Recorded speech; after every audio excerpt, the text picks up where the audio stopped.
Hello, Aries. How are you? Today is February 2nd. We are finally out of January. That took a while. I'm here to do your reading for the week. This is a very active week astrologically. Venus moves into Aries on the same day that Jupiter goes direct in Gemini. Now, Venus is already in her shadow period because she's going to go retrograde on March 1st. So whatever is happening now in love and money is up for discussion. Let's put it that way.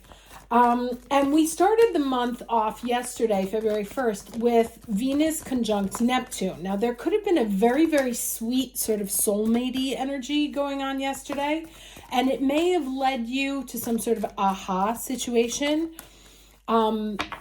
in terms of you coming to a realization, right? Like, oh, I like this person more than I thought, or this person likes someone else more than I thought, so I should check out.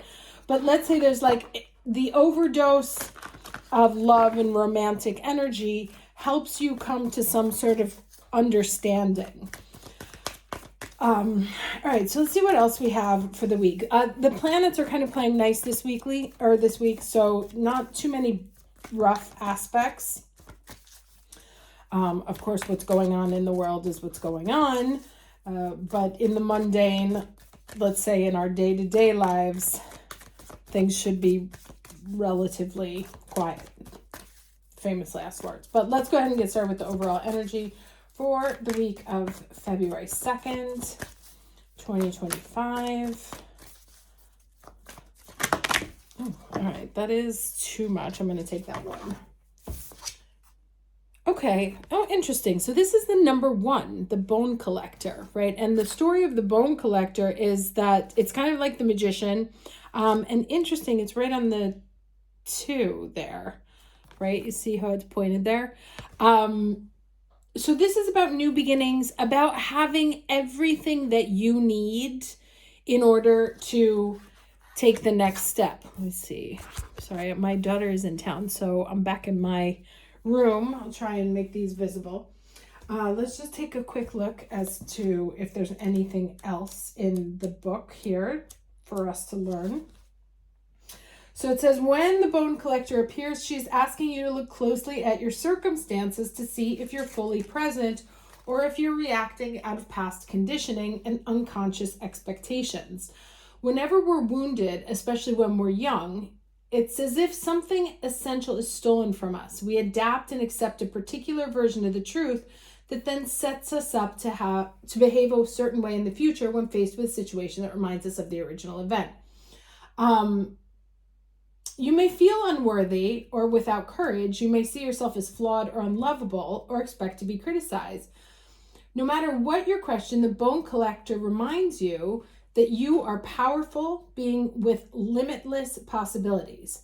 She has kept safe what was stolen from you in the wounding and is now here for you to reclaim it. You have everything you believe you lack, right? So that was the message before about having everything you need already to be able to move forward in kind of a different iteration of the magician. Act as if you have what you need, and you'll find you have it after all. Anything is possible. With awareness, the wounds of the past need not define you.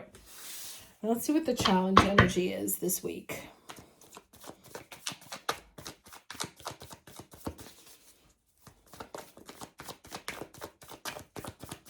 Can I get the challenge energy for the week of February 2nd for the Aries watching this video? All right, we have 2 cards here. Oh, interesting. There's the 2 again. So this is the 2 of Wands, possibilities. And remember, the message in the bone collector was that you have endless possibilities. And so not to limit yourself. And then we have this innocence card. And this is about having a beginner's mind, right? And that's exactly what the story was in here. Like, the reason why I use these multiple decks is because I am sort of a researcher at heart. And as anyone who's done scientific research knows, just because you get one answer doesn't mean it's the right answer, right? You want to see things repeated multiple times in multiple studies. So that's kind of why I use the mix of decks that I do, because I know it's a message when we see it repeated 2 or 3 times. So this talking about the possibilities and looking at things with beginner's eyes is exactly what was in here. Sometimes we have had let's say you had a person cheat on you, and so now you assume that all partners are going to cheat. That's the kind of energy that it's talking about here. To not condition your present with the events of the past, that it is possible to write a new story. That's that one, right? That you can start over, that you can make different choices this time, and that if you're willing to look at things from a fresh perspective, starting from a tabula rasa, right? As opposed to saying like, oh, I don't want to do that because this and this and this is going to happen.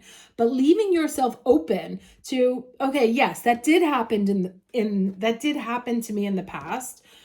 I was a different person. My emotional state, my spiritual state was different. The world around us was different. So it's possible that with the shift in all those variables, something new and different could happen this time if I'm willing to allow it. Let's get into the lesson here.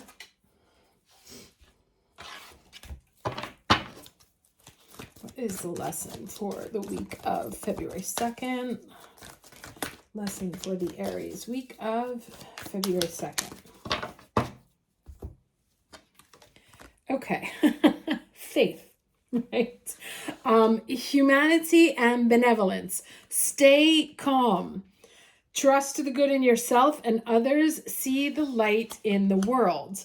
Now, this is, very interesting that it says, have faith that things can be different. Now, we have Pluto in Aquarius right now. It's the first time since all of the French Revolution, American Revolution happened. And it's about the underdog, right? And the underdog taking over the establishment. And it doesn't happen immediately. Remember, sometimes you have to poke the bear enough until it gets so angry that it fights back. And that's kind of the energy, that we're seeing throughout enough. And there may be a possibility to say, all is law. We're never going to win this. Didn't win before. This is what's going to happen again.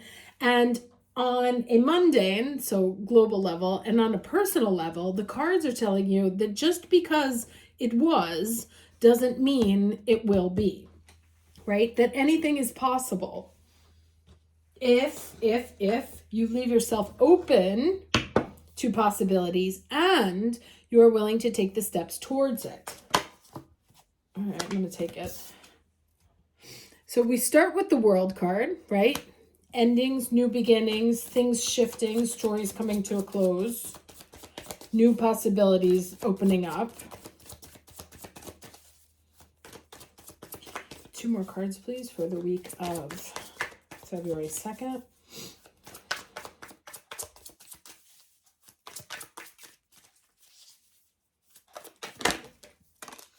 All right, Page of Cups. Someone, an apology, a peace offering, an emotional confession, outpouring, someone sharing their heart, you offering your heart.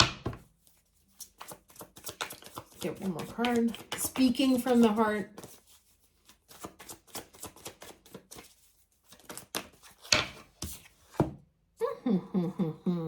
Hello, Empress.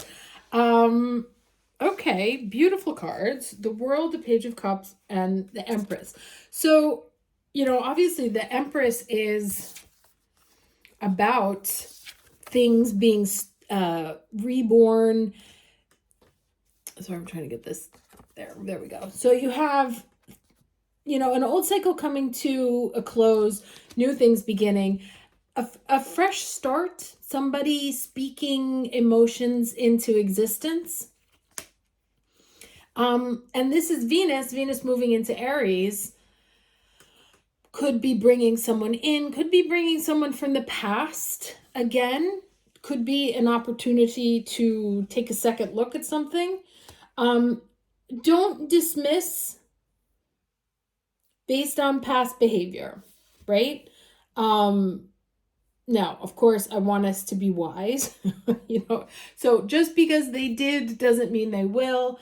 That said, just because they're coming back doesn't mean the road is paved or easy, right? We still have to match words to actions, and that's what's interesting, because right now it's very much in the word phase, and there's a lot of Neptune activity going on right now, especially with that Venus conjunct Neptune that we had yesterday. And so it's also like, just make sure that words and actions match up. Don't dismiss just because it didn't go the way you thought it would the first time. Like, don't rule it out. Give it a second possibility. Unless, of course, you know that this is, someone who stole from you or whatever. You can also forgive. There's also forgiveness without having to re-enter a relationship. So be wise, but you can hear them out. You can listen and ask yourself, is there room for this to become something more? That will take time. Remember, the Empress is slow growth. It's not like, okay, here, an old cycle ended, like something ended, they might come back and apologize, and you're like, okay, sure, yeah, no, give it some time, give it the 9 months, the analysis to see if things are the way they appear, if the words match the actions. Because remember, like I said at the beginning, Venus is in retrograde. It's going to go in retrograde. She's in her shadow right now. She is going to retrograde back over that Neptune point. So whatever confession of love there may have been yesterday, on Saturday, February 1st, whether it was to you, from you, or to someone in your orbit, right, that maybe changed how you saw the situation, right? Like I said, maybe you liked somebody and you found out that they got this like crazy love letter from someone else, and you're like, well, I guess that's done. Not necessarily. Okay, so the the message that comes out here, very interesting, to honor your feelings. First quarter moon in Pisces. Like I said, the Neptune energy is very strong. Let's read this here.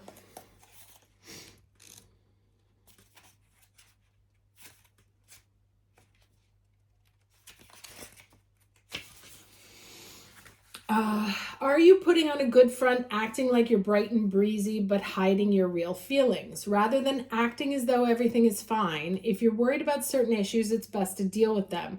Avoid getting so wrapped up in your feelings that you overwhelm yourself and everyone else involved in the situation. If you deny your feelings, you'll go nowhere fast with manifesting.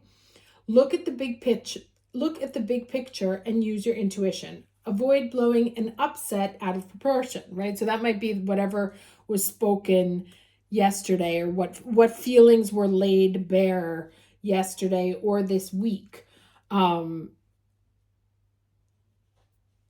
There's more investigating to do. So don't discount how you feel. Don't jump to conclusions.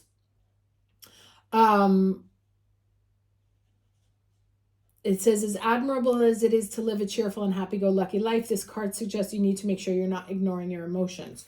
Feel all your feelings. Making light of your emotions right now isn't recommended. It also says, however, that they don't need to be blown out of proportion, right? So to pay attention, because right now, like I said, the Neptune energy is strong. And again, we know that anything having to do with Venus right now is not necessarily the whole story. So where love and money are concerned for the next few months, that's a story that's gonna need to unfold. However, in the meantime, get very clear on how you feel about something. But from a clean mind, heart space, right? Not projecting, well, this is what happened to me once, so it's probably going to happen again. This must be that again, right? Look at the situation with some clean eyes, beginner eyes.